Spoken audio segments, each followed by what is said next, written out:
Afternoon, Eddie. Good afternoon, Governor. Thank you for joining me for today's COVID-19 daily update.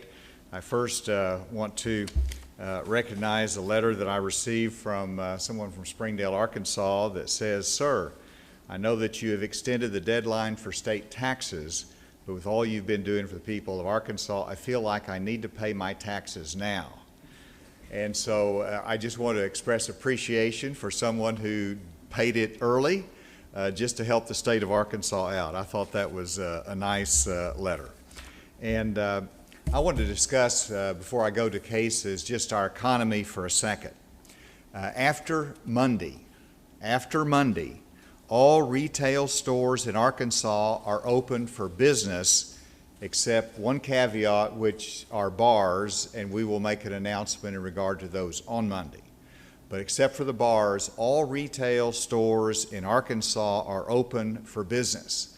And that's just a sign as to how people are ready to work. They're opening up, and it needs to be emphasized that Arkansas is not under any lockdown order. We've never done a shutdown order in Arkansas or a stay-at-home order. We've taken appropriate precautions and carefulness, and we've given admonitions on social distancing. But Arkansas, as is indicated by the logos behind me, we are open for business here and ready for business in Arkansas. And while we take the virus very seriously, we recognize the need to work and make a living, and we want to continue to the next phase, to continue to lift restrictions on businesses and activities in Arkansas, but we have to be smart about it. But it's important to put it in perspective that while there are some restrictions out there, all retail stores in Arkansas are open for business as of next Monday. With that, let's go to the cases. First, yesterday we had 4,366 cases. We have in the last 24 hours a 97 increase in the number of our cases. That gives us a total of 4,463 COVID-19 cases. Of those 97 new cases, 79 are in the community. The rest are in the correctional facilities. In terms of hospitalizations, we have an increase of a decrease in 4. So going from 69 to 65 in hospitalizations, and there have been no new deaths here in the state as a result of COVID-19. We have still under 1,000 active cases, so it's 975. And the new cases, as Dr. Smith will talk about, is pretty well scattered across the state. Crittenden County did have an increase of 10 and Jefferson County 11. Beyond that, it's fairly scattered across the state.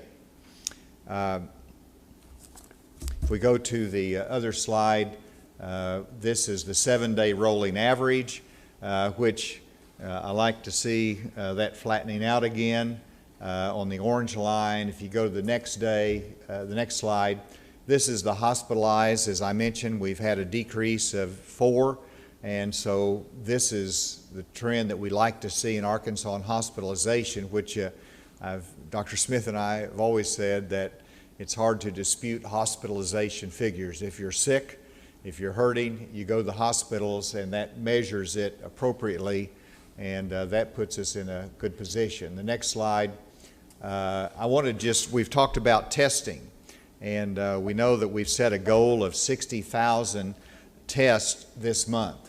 This is a new website, arkansas.gov/COVID, where you can go and there'll be a visual map with the designation that you can hit, and you can find out the closest facility that you can go and get your tests done. This is a Central Arkansas look, but you can go anywhere in the state, and so the INA helped design this for us, but this will be a useful tool, as you can see, with all the testing sites across the state that will be expanding, by the way, to help us to reach our goal of 60,000 tests in the month of May. And that brings me to the next graphic, which shows right here in the middle of the month, here on May 15th, that we are at 29,389 tests have been done. So 260,000 and beyond, as the Rocket Man says. But we're halfway there, and we look forward with all of the things that we have going of meeting that goal of 60,000 tests in Arkansas. That's our radar. It gives us an indication as to where we are. And of course, even with the increase in the number of tests that we've done, we're still under 5% even in the last 24 hours. And with that, before I recognize Secretary Hurst, I'll come back and set the stage for her in just a moment after Dr. Smith gives his report. Then I want to come back and talk about our state parks, our lodges, and the increase in business that we're seeing because of summer activities and the importance of our tourism industry. Dr. Smith. Thank you, Governor. Before I go into the numbers, I'll point out that Eddie and I have matching ties that remind everyone to wash their hands. That's a very important part of preventing the spread of COVID-19. As the governor mentioned, we've had 97 new cases since yesterday. Of those, 18 are from correctional facilities and 79 are community. So our total is 4,463. Of those, 975 are active cases, and of those active cases, 322 are in correctional facilities, 102 are in nursing homes, and 551 are in the community. As the governor has mentioned, we currently have 65 hospitalized. That's a net decrease of 4 from yesterday. We have 9 on ventilators. That's a net decrease of 1, and we are still at 98 deaths, so no new deaths reported since yesterday. We have a total of 3,390 recovered. That's an increase of 50 from yesterday. Of the 79 new community cases, I wanted to give the top counties that are reporting from yesterday. We had 11 in Jefferson County, 10 in Crittenden County, 9 in Pope County, and those were related to a single facility, 7 from Pulaski County, and 6 from St. Francis County. I wanted to also talk about our testing numbers briefly. As the governor has mentioned, we are well on our way to achieving our goal of 60,000 for the month. Yesterday we had 2,669 tests total with a positivity rate of 2.5%. Of those, 2,101 were from commercial labs, 217 were from the Arkansas Department of Health Public Health Lab, and 251 were from UAMS. So we're getting good contributions across all three. I want to talk a little bit more about testing in the context of elective surgery. We have had a requirement for elective surgery of getting that test done within 48 hours of the case, the beginning of the surgery. That we understand for some facilities has been a challenge. Although we still highly recommend getting that test done within 48 hours of the surgical procedure. Starting Monday, we will allow that to go out to 72 hours when 48 hours is not feasible. And the last thing I wanted to say about testing is, in addition to those sites on the map that the governor showed, beginning Monday, all of our local health units, about 70 of them that are open, will offer testing for COVID-19. We especially want people to come in if they have symptoms consistent with COVID-19, or if they believe they've been exposed to someone with COVID-19. But if they've been in an area where there's active transmission of COVID-19, even if they have no symptoms, we'd like them to come in and get tested. With that, I'll go ahead and turn it back over to the governor.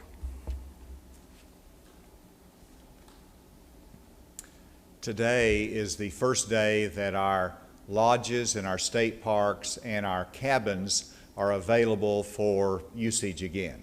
And so we're excited about this day that our state parks, in terms of the lodges and our recreational facilities and cabins, are open. And if we could go to the slide, it shows some statistics here.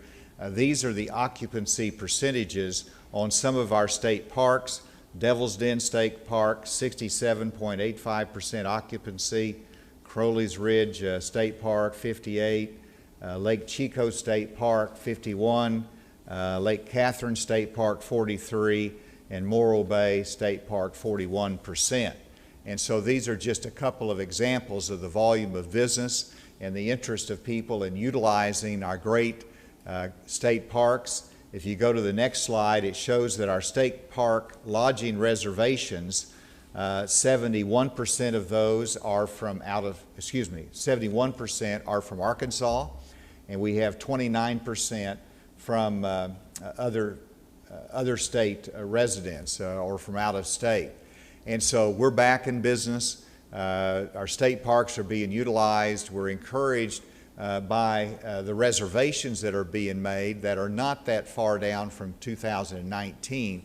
And it illustrates that tourism is the second leading industry in Arkansas, and there's so many of our small businesses that are dependent upon this kind of commercial activity, utilization of our state parks, and so we're pleased with this. And the leader of that is Secretary Hurst, who's done a remarkable job under these challenging circumstances. But Secretary Hurst, if you want to come and shed a few more comments on this. Thank you, Governor. As the Governor mentioned today, May 15th is our reopening day for state park lodges and cabins, and we will also loosen other restrictions. I wanted to report that the public has received very well the ability to visit their wonderful state parks again and enjoy the out of doors. As of today, our occupancy rates are not totally dissimilar from where they were in 2019. What these numbers represent are available rooms, and so we are optimistic that this will be a very good May for us. We are taking great precautions as we consider the safety of visitors and our staff. For example, if you rent a state park cabin, you stay in it for 2 or 3 nights, we will let that room stay vacant for 2 or 3 nights after that, have the staff clean the room, let it stay open, and that is the safest way to approach renting that room out to the next customer. So we're taking very careful precautions to make our overnight facilities very safe for our visitors. I do want to point out that apparently it's fishing season. The fish are really biting right now, and our very popular marinas at state parks will be open starting today, and they have boat rentals and lots of fresh bait. So I encourage everyone to get out and do some fishing.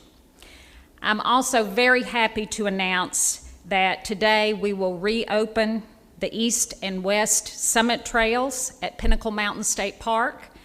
They will open at 5 o'clock this afternoon.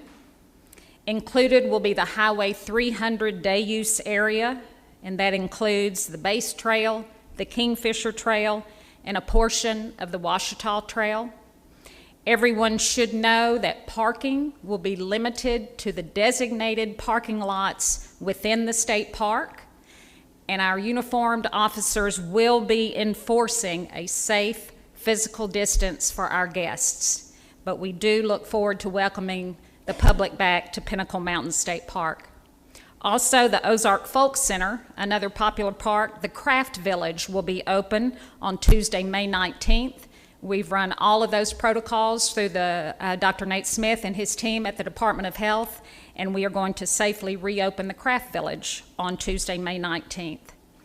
Another quick positive note I wanted to make sure everyone was aware of is that Arkansas was awarded almost $500,000 in funds through the National Endowment for the Arts, and these funds are to be sub-granted by the Arkansas Arts Council to nonprofit 501c3 organizations.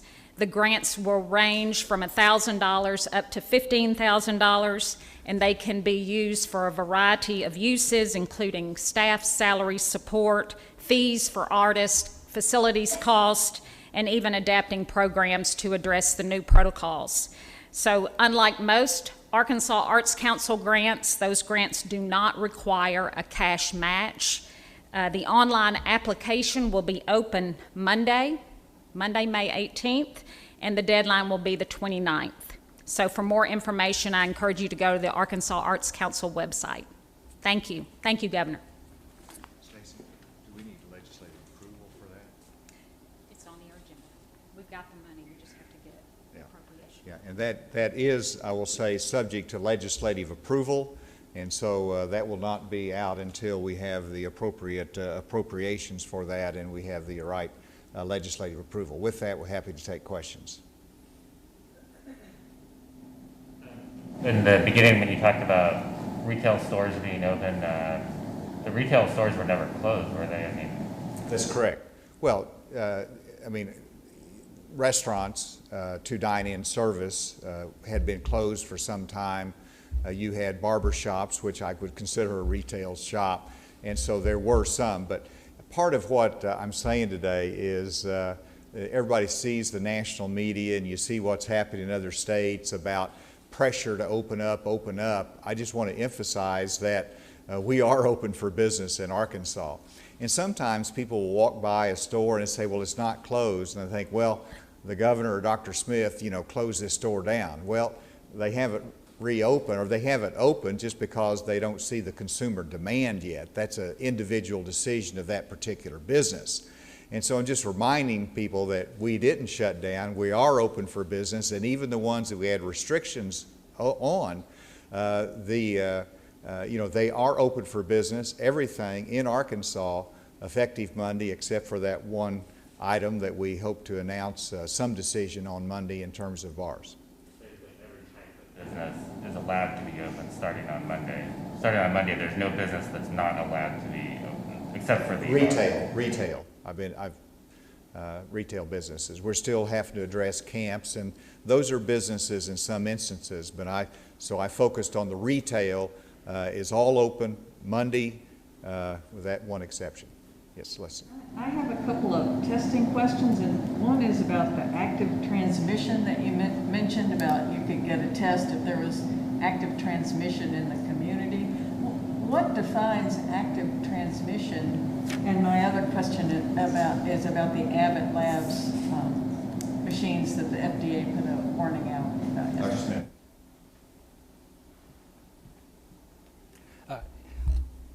The active transmission, the way we're defining that is fairly loosely because it's a dynamic aspect. Certainly someone who's traveled from a state where they have a lot of transmission going on, but if someone was in a community where we know we've had a number of cases, we've mentioned the Forest City area, I've mentioned the top 5 counties.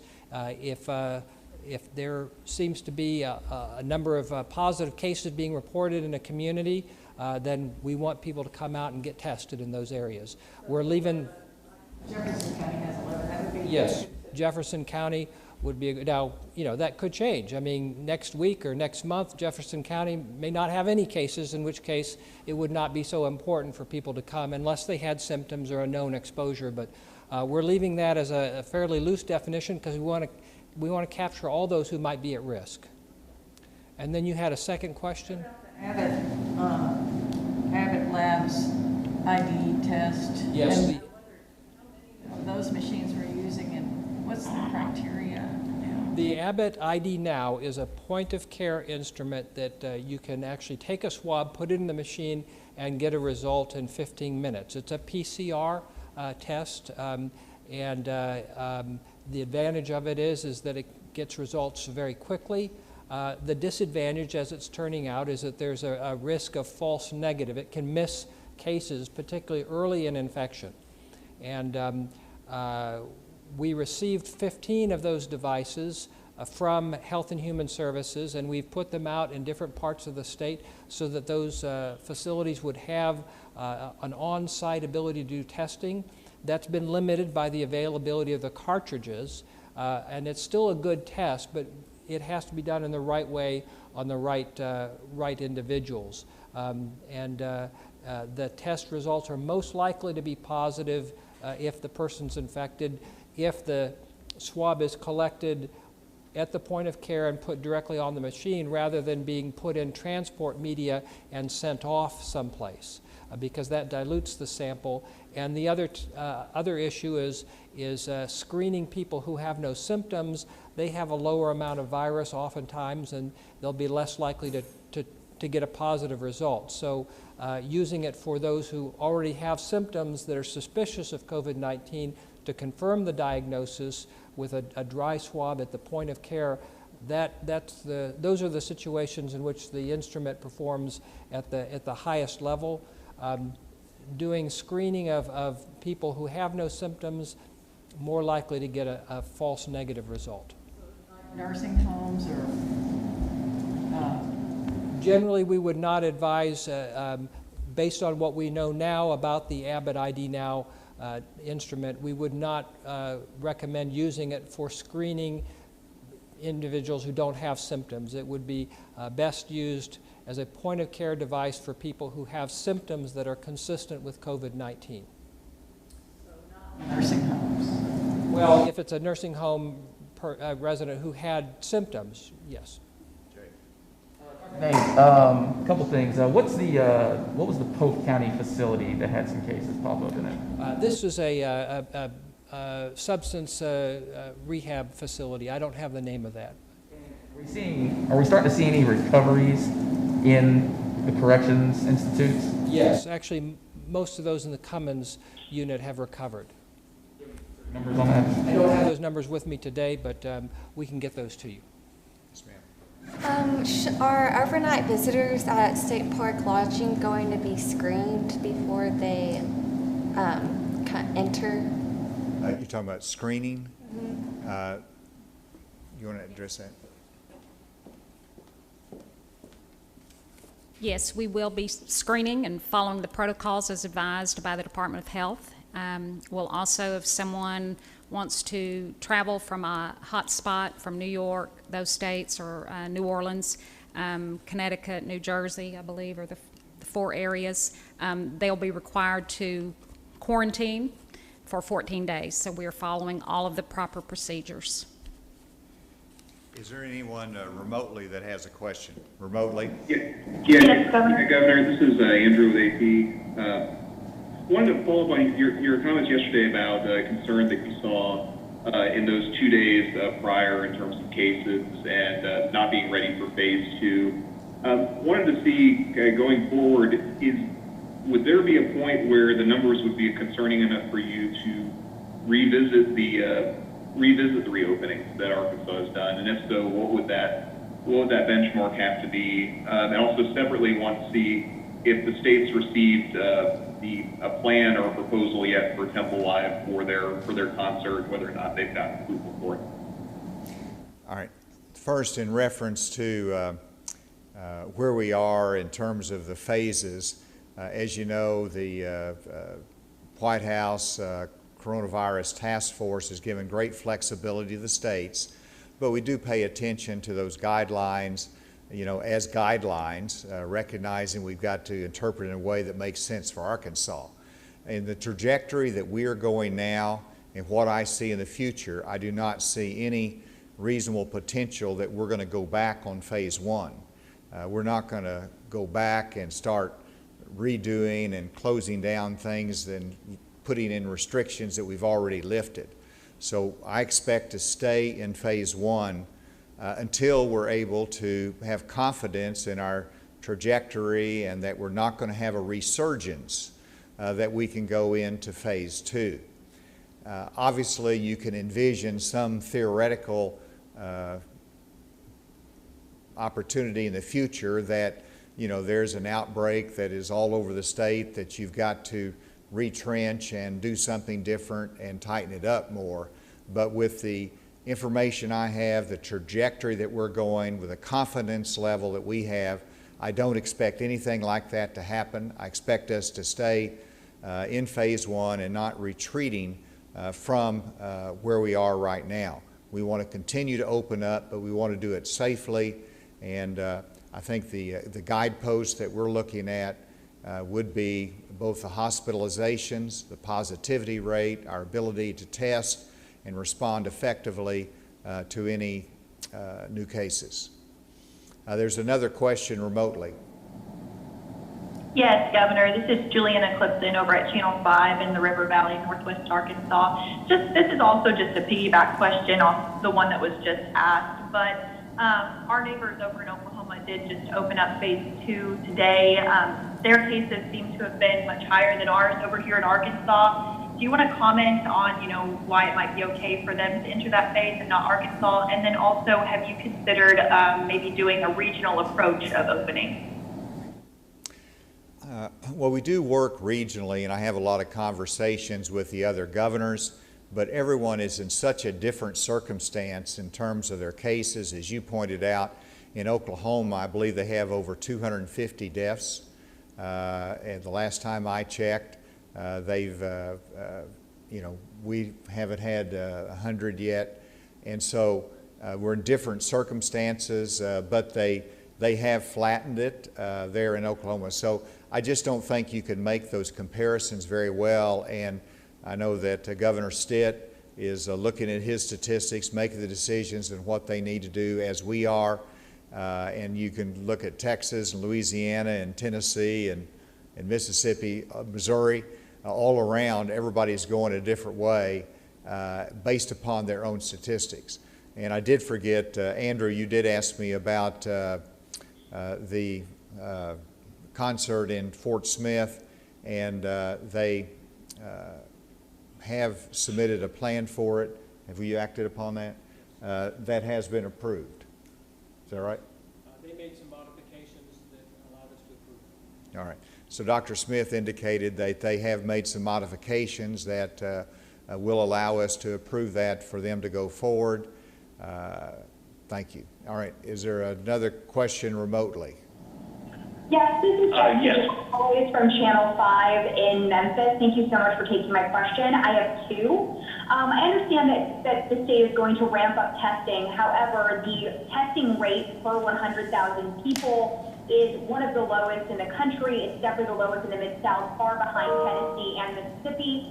What do you say about the fact that the testing rate has been so low so far? And then I also have a follow-up question after that. Well, you pointed out the reason we want to ramp up the testing.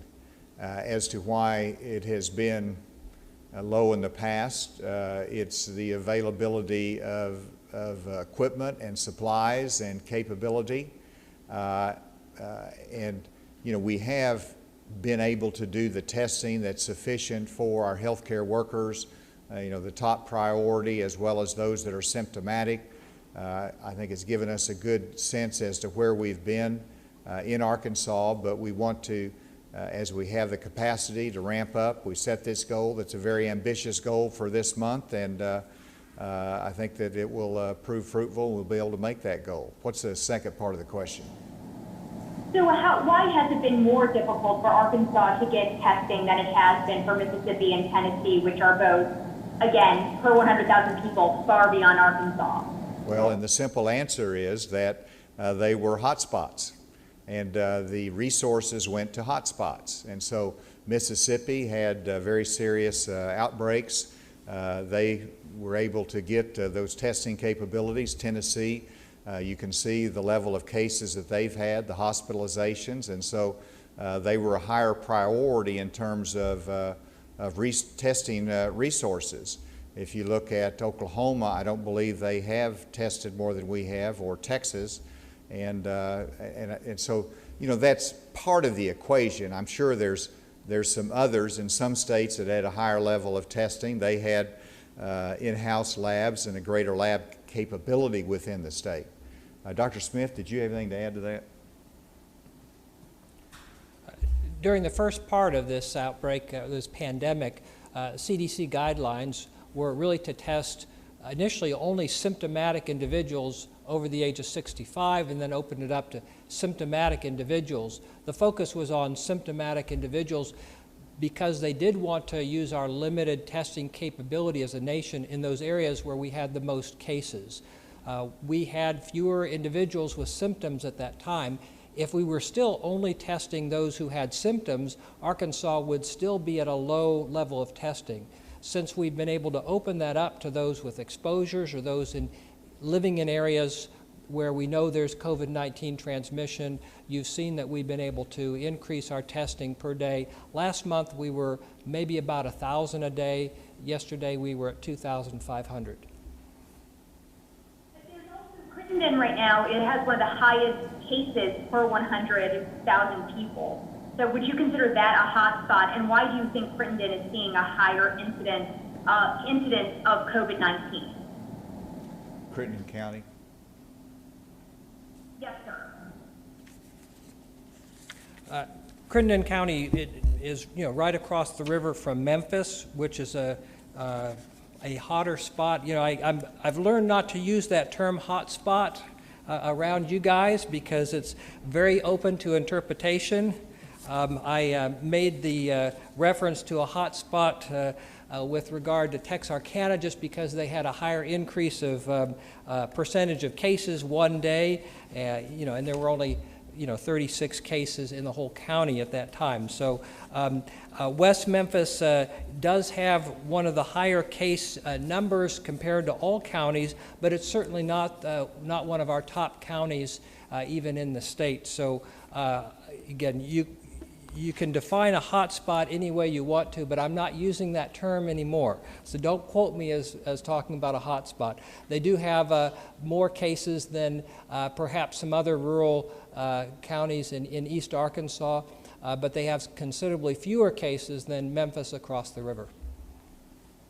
Per 100,000 people, they actually have more. So Crittenden County has 457 positive tests per 100,000 residents, while Shelby County has about 378. So that's about 100 more positive tests per 100,000 people than Shelby County. Yeah, I think Dr. Smith answered that. Is there another question? Governor, this is Chris May from KTV in Little Rock. Yes. The Little Rock question. Governor, I've got a couple of questions, one for you and one for Dr. Smith, if I may. You mentioned that bars are still not allowed to open beyond Monday when all other businesses are. But there have been some reports floating around today that there were some bars in downtown Little Rock that not only had their doors open last night, they were serving crowds that weren't practicing social distancing and weren't wearing masks. I'm wondering if those reports have made their way to you or to the ABC, and if you expect any kind of enforcement action to take place as a result of that. I'm not aware of that. That information has not flowed to me, and so I think you have to sometimes make a distinction. I mean, restaurants are open for dine-in service, and they have a bar. The only restriction is you can't sit at the bar you have to be there for dine-in purposes. And so, Doctor, I haven't heard any complaints. Have you had any? I've not heard those complaints. If you're aware of those, please call in to the Arkansas Department of Health and make those as a complaint so we can have specifics and we can investigate those. Okay, thank you. Dr. Smith, yesterday the CDC issued a health advisory for what they call a multi-system inflammatory syndrome in children that's been associated with COVID-19. There have been cases in several of our border states, Mississippi, Louisiana, Texas, Missouri. Is the department aware of any instances of this in children in Arkansas, either in the past or currently? What's your assessment of that condition, and what would you want physicians and parents around the state to know about that? We have not had, to my knowledge, any cases of this inflammatory Kawasaki-like complication of COVID-19 in our state in Arkansas. Of course, we've had very few cases in children in our state, but this is something that's of concern. It's something that's not been previously recognized and something we need to watch out for. We do know that children are less likely to be hospitalized and have serious complications, but this is something different, something we need to watch for, and also be aware that even though older Arkansans are more likely to have serious complications and deaths, people of any age can have serious disease from COVID-19, and it can even result tragically in death.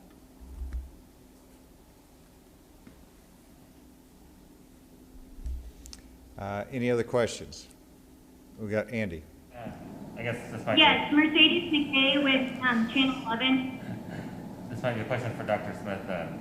Just a second, Channel 11. We got one question at the table, then we'll come to you. In terms of testing at the local health units for people who live in areas where there's active transmission, who in those areas should go get tested? Like if they don't have any symptoms, but they're, they only qualify because they just live in that area, what type of people should go get tested? Again, the priority is for those who have symptoms, those who think they've been exposed to someone with COVID-19. But if we do have someone who's living in an area where there have been quite a few cases and they're concerned, then they should come in as well. They won't be turned away. As long as we have resources and are not overwhelmed with individuals on one particular day, they will be tested. And then to Channel 11 remotely.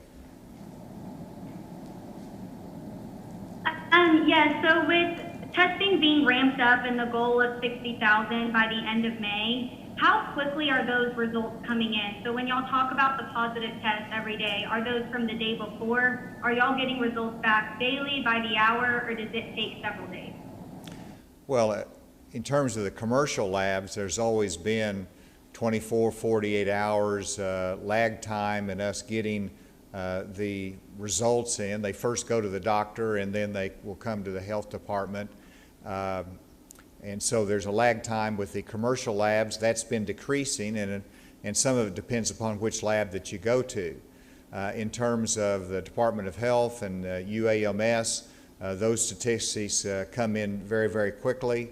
And so it just depends upon the method of testing that we accomplish. Just like the other day, we had a large amount of testing done in a prison facility. It took a couple days for all those tests actually to be accounted for. We give the results for what we have completed and finished, and we can account for, even though we might know there's going to be some more coming in the subsequent days. Is that helpful, or do you need more on that? Any other questions? Rapid fires. Have any of the casinos been officially okayed to open back up yet? All three. And then the decision Monday, will that include restaurant bars as well?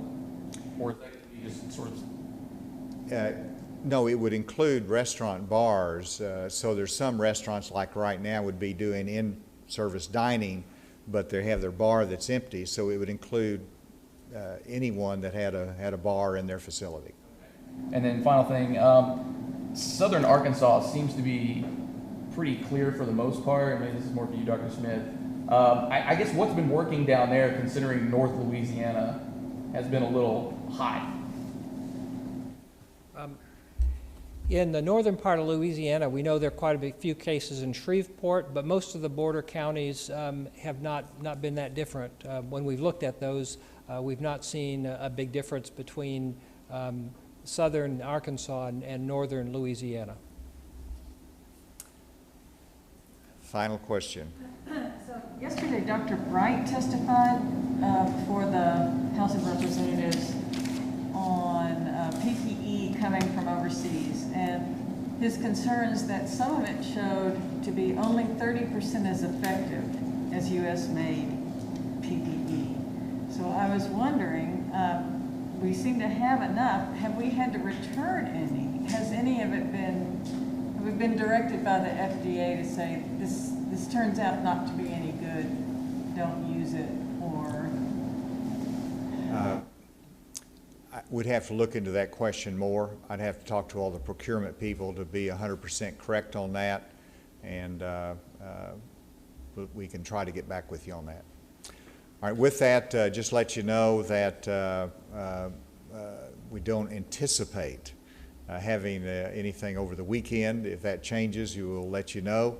And then secondly, Monday we'll be in Forest City, and then Tuesday we will be focusing on nursing homes and probing into that whole area statewide just a little bit more. I think it would be instructive for us, and really express appreciation to all the nursing home workers and those that are taking care of those in the facilities that do a great job. Thank you. Have a good weekend.